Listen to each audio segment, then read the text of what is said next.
Gazze'deki soykırımı nefretlemek için buradayız.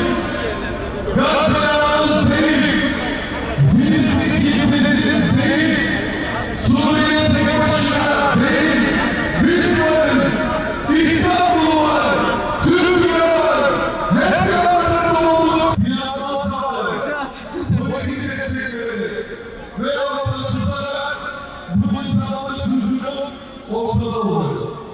Gazze'de sadece mazlum siviller değil, insanlar ölüyor, vicdanlar ölüyor. Batının maskesi Gazze'de düşüyor. Ama biz kimseden merhamet gelecek değiliz elbette.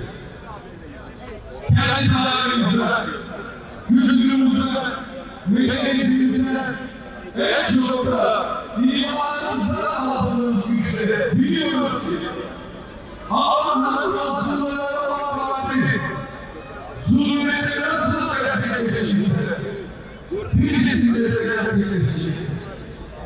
Ayasofya nasıl dinlerinden kurtulduysa, Şarkı'daki cami nasıl ekranlı bir diktatörün tasarrufundan kurtulduysa, İnşallah Hürriyet ve Adalet için çok yakında Mescid-i Aksa'da Filistin'de doğar inşallah.